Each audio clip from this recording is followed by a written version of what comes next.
que el programa Al Día se transmite a través de www.maxtvonline.com. Estamos con el ministro de Agricultura y Ganadería, ingeniero agrónomo con licenciatura en Ciencias Agrícolas y Manejo de Recursos Naturales en la Universidad Earth de Costa Rica. Es productor bananero y ha estado varios años al frente de empresas del sector agropecuario. Ministro, usted a principio de año habló de una política agropecuaria y un plan agropecuario 2020-2030 que mejoraría la vida y la forma de hacer el trabajo agrícola ganadero en el país. Debido a la pandemia, ¿cuánto de ello se logró alcanzar? ¿Cuánto se truncó? ¿Qué pasó? Muy buenos días, queridos amigos. Muchas gracias por el espacio. Bueno, quiero decirle que a veces cuando suceden este tipo de eventos, no solo los problemas ocasionados por el COVID, la ceniza, las paralizaciones que hubieron en octubre, inundaciones en el 2019, eventos sanitarios tan riesgosos como el que ocurrió el año pasado con la confirmación de la infección de Fusarium raza 4 en nuestro vecino país del norte. Cuando ocurren todas esas en un momento donde se formula una política pública de largo plazo, un plan nacional agropecuario, el momento permite poder tener una serie de herramientas que se puedan plasmar en el tiempo. Por ejemplo, la política de buenas prácticas agrícolas que se lanzó el año pasado, una vez que la alerta del Fusarium raza 4 ya estaba, nos permitió generar una política pública que hoy nos ayuda en términos de bioseguridad a enfrentar el COVID, a enfrentar los problemas de ceniza, por ejemplo, y evidentemente nos va a llevar a estar mucho más protegidos para eventos sanitarios, sanitarios, fitosanitarios, etcétera. Es decir, que la formulación de política pública no se ha detenido, más bien se ha fortalecido, y la idea es poder tener una visión de largo plazo. Nosotros hemos puesto una visión de 10 años plazo como mínimo, porque consideramos que para poder mover los indicadores sustancialmente, aumento de exportaciones, combate a la pobreza rural, desnutrición, asegurar relevo generacional, tenemos que hacerlo con una visión de mucho más largo plazo. Perfecto, En agricultura y ganadería no se dan cambios de un año para otro. Si bien es cierto, hay indicadores que pueden ir midiendo que las herramientas de política pública van funcionando, pero la idea es sostenerlas en el tiempo.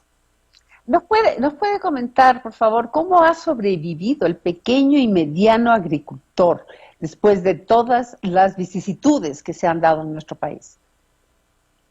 En general, el sector agropecuario es bastante resiliente. Yo creo que, podemos dejar de consumir muchas cosas en momentos como los que ha enfrentado el Ecuador y el mundo, pero la alimentación pues no se deja de ser una prioridad, así como la salud. Y en ese sentido, la mayoría de las cadenas, con excepción evidentemente de las flores, que no son alimentos pues que se comen, han tenido en general una buena resiliencia. Hay más necesidad de alimentos en algunas regiones. Lo importante es acompañar a la gente en esta orientación y darle soluciones prácticas. Por ejemplo, mejorar condiciones de crédito en términos de plazos de gracia, plazos totales, el acceso al mejoramiento del riego, por ejemplo, fortalecer la asociatividad, el cooperativismo, mejorar la capacidad de competencia en economía de escala. ¿Sabe qué, ministro? Esto no va direccionado específicamente a usted, pero yo soy mucho mayor que usted. Entonces, permanentemente, cuando yo oigo sobre las intenciones, planes, proyectos de los diferentes sectores, ¿verdad?, de los ministerios, siempre tengo un déjà vu, porque lo que usted ahorita dice que se debe hacer es algo que venimos oyendo 40 años. O sea, hay esa sensación de que seguimos dando vueltas en el mismo terreno. ¿Cómo salir de allí? ¿Cómo dar realmente un golpe de timón y poner a nuestro país a otro nivel, como está pasando inclusive con los países vecinos? No concuerdo tanto con eso, le digo más que un funcionario público, le digo como un agricultor. El hecho de que, por ejemplo, tengamos una simplificación tributaria, que tengamos, por ejemplo, menos impuestos, que en el caso del pequeño productor, ahora con el IRU agropecuario, el impuesto único agropecuario, no se pague nada, más bien fomente la formalización. El hecho de que tengamos ya desde el año pasado una política pública en práctica donde la mujer rural obtiene crédito sin la firma del marido, por ejemplo. El hecho de que una asociación de productores tiene diseños hidráulicos gratuitos, tiene sistemas de riego parcelario gratuitos, tiene la capacidad de competir en escala. El hecho de que los colegios agropecuarios ahora tengan una posibilidad de autosostenibilidad para aprovechar la infraestructura y generar más recursos económicos, son cosas que ya están sucediendo el día de hoy. Entonces, no son cosas retóricas, perdón, disculpe, le interrumpo, no son cosas retóricas, hay muchas cosas que ya están sucediendo. Este año por primera vez empieza a haber en el Ecuador seguro ganadero, ya acabamos de firmar el inicio del pilotaje del censo agropecuario, que lamentablemente por el COVID pues se retrasó, pero la idea es continuarlo, eso hace 20 años no se hace. Luego de la ley bananera hace 20 años, empieza un verdadero proceso de formalización. Son cosas que ocurren hoy en la práctica, no son retóricas. Yo no hablo tanto de retórica como de imposibilidad de seguir dando pasos seguros por diferentes situaciones, ¿verdad? Como por ejemplo el tema del crédito. Permanentemente se está hablando de darle un crédito a buenas condiciones al sector agropecuario. Sin embargo, sigue la queja de este sector de que quienes tienen dinero reciben buen crédito, quienes no, pues se quedan sin el crédito. Y le preguntaba también por la intermediación. ¿Qué pasa con los intermediarios? Siempre ha sido como que el campesino, la última rueda del coche, y realmente ha habido una suerte de explotación en esta cadena hasta llegar a los mercados, tanto nacionales como internacionales. Bueno, tampoco coincido con el tema del crédito, el problema que ha habido también en el Ecuador desde la banca pública. Bueno, no podemos hablar de la banca privada, pero en este caso de la banca pública, es que si la forma en que se tributa o en la forma en que se obtiene un crédito no está acorde con el ciclo biológico, es decir, cómo voy a pagar antes de cosechar, por ejemplo, cómo puedo pagar la amortización de una cuota antes de cosechar. Esa política crediticia viene cambiando, se viene ajustando de acuerdo a una realidad de un ciclo biológico. Por un lado. Por otro lado, fortalecer la agricultura familiar campesina. Recuerdo que en este gobierno se inicia la Subsecretaría de Agricultura Familiar Campesina para darle más fortaleza a una política que atienda al pequeño productor, que en el caso de la mujer, como lo acabo de decir, en el caso del joven rural tenga una posibilidad de acceder a crédito sirviéndose de un Fondo Nacional de Garantías. Esas son cosas importantes. Lo otro es en el tema de la intermediación. El hecho de que hoy un supermercado no pueda recibir un producto de pequeños productores es producto de algunas cosas. Primero, de una baja asociatividad, que es uno de los ejes de la política pública, fortalecerla con una visión mucho mejor. Segundo, que haya gratuidad en los servicios para los pequeños productores, servicios de laboratorios, análisis de pesticidas, de aguas, de suelos, etcétera, y certificados de buenas prácticas agrícolas de forma gratuita. Quiero decirle que luego de ver cómo los verdes en Europa, el Parlamento Europeo, toman decisiones en política pública de sostenibilidad, el Ecuador desde el año pasado ya tuvo también una decisión de política pública de ir a fomentar las buenas prácticas agrícolas, las buenas prácticas pecuarias, con certificación gratuita, que tienen estándares homologados prácticamente ya a la firma de una póliza con los europeos. Y eso quiere decir que al fortalecer la asociatividad y al tener este sistema de buenas prácticas agrícolas con trazabilidad, la vía para vender más directo va a ser mucho más fácil, y así rompemos la intermediación también. Evidentemente hay que servir con centros de acopio, en eso estamos trabajando, hemos otorgado a muchos centros de acopio. Quisiera que existieran mucho más recursos económicos, pero la idea es avanzar en esa línea. Esto debe trascender un ministro y debe trascender un gobierno. Efectivamente, ministro, vamos ahora con Carlos Vera, pero permítame decirle que me alegro que no esté de acuerdo conmigo. Gracias, Yolanda. Yo tampoco estoy de acuerdo con él y yo estoy de acuerdo contigo. Hay una diferencia. Por mi circunstancia personal, conozco mejor la obra de Javier Lasso, pero comparto tu escepticismo porque es la culpa de él. O sea, lo que han avanzado y hecho en estos 2 años no trasciende. Y lo que no se conoce no existe. ¿Ok? Tienen que hacer, y no para aquí por si acaso, algo que vaya mucho más allá de la información, que es una campaña masiva de comunicación sobre los avances para que se consoliden. Porque el escepticismo y la reacción de Yolanda la comparto plenamente. Tengo 45 años cubriendo información y oigo el mismo discurso cada cierto tiempo. Y a los tiempos hay un ministro con continuidad y logros como usted, tras otro que hubo, Mariano González, de 4 años, hace tiempo.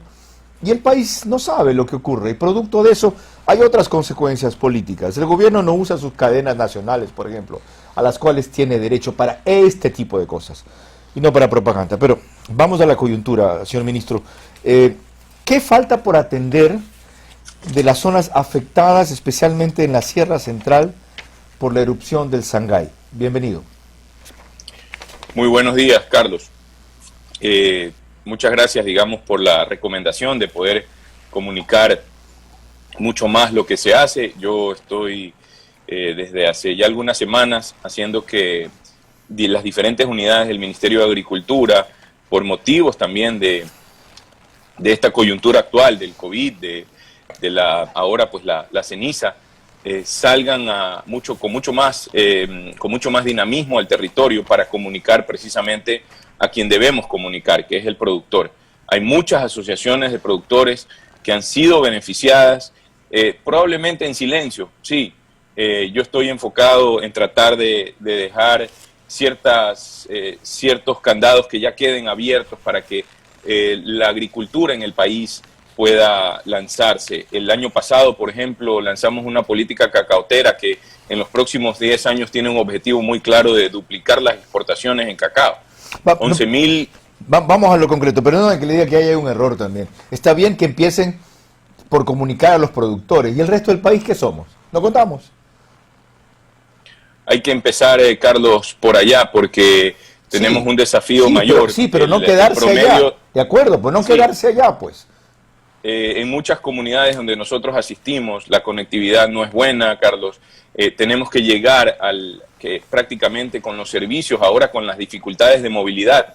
Tenemos que hacer que la titularización, la formalización en la entrega de títulos de tierra, por ejemplo, no se detenga. He dispuesto que el equipo del Ministerio de Agricultura llegue hasta casa por casa, predio por predio, llevando los servicios y esto no se detenga. Pero además usted tiene una responsabilidad política. Usted tiene la obligación de hacer que el resto del Ecuador lo sepa, para que pueda valorar en algo lo que sí se está haciendo bien. Porque si no, en votos se va a ver todo lo contrario. ¿Y están conscientes de eso o no? Porque hacen propaganda los que no deben y hacen un carajo. Y los que hacen, no hacen difusión.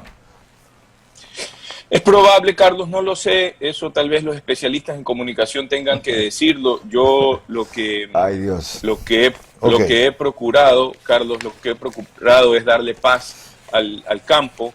He tomado decisiones bastante difíciles, por ejemplo, la del suero de leche, que si bien es cierto ahora en el COVID, pues se disminuyó un poco el consumo, pero yo ni siquiera me pudiera imaginar qué hubiese pasado si no hubiéramos tomado esa decisión previo al inicio de la pandemia. Está claro, vamos a la pregunta que hice. ¿Qué zonas faltan por atender o satisfacer? Porque usted estuvo recién en Bucay, entregaron créditos por $5.000.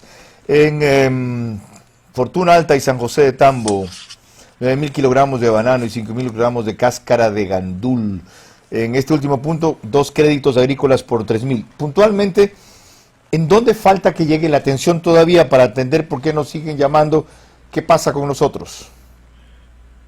Carlos, desde el día domingo tras anterior, el presidente de la República dispuso una activación inmediata. La vicepresidenta de la República estuvo también acompañando a diferentes instituciones, diferentes ministros, y yo personalmente desde el día domingo lo que pedí a los equipos es hacer un levantamiento de información para desde el día lunes comenzar el trabajo de campo. Hemos prácticamente llegado a todos los cantones, a la gran mayoría de las parroquias. Nos falta fortalecer, por ejemplo, Colta y a la UCI. Desde ayer pedí, viendo la estadística, pedí por favor fortalecer ahí el trabajo territorial. Hemos trabajado de verdad que intensamente, lo quiero decir, porque lo importante es en ese momento no solo acompañar, sino dar una orientación de qué hacer. Eso es lo importante. En muchos casos, como el caso del pasto para el alimento, lo importante es que en los primeros días llegue alimento para poder hacer que esos animales no se afecten. Llegar con unidades móviles veterinarias para poderle dar asistencia veterinaria al principal patrimonio de un ganadero. Y luego estar, Carlos, perdóname, luego estar acompañándolo en el proceso post ceniza, una vez tomadas las recomendaciones técnicas. Ahí sí incluye el crédito, ahí sí incluye la gratuidad en ciertas ayudas que se da desde el Ministerio de Agricultura y Ganadería. Lo importante es aprovechar el momento para incluir una reactivación, hacer una conexión con el mercado más directo, a una asociación de productores, etcétera. Ya, usted ha sido, no sé si sigue siendo, me imagino que todavía, ¿no?, productor de banano orgánico, ¿verdad? Sí. ¡Oh, coincidencia! ¿Sí sabe cuál es el producto estrella de exportación ahorita, que está a punto de superar al petróleo? 2.314 millones de dólares, está apenas a 1.3% de superar al petróleo. 2.314 millones de dólares, entiendo que desde enero a junio, julio, y es el único sector que se precia de no haber tenido despidos. O sea, el producto que usted cultiva es su engreído.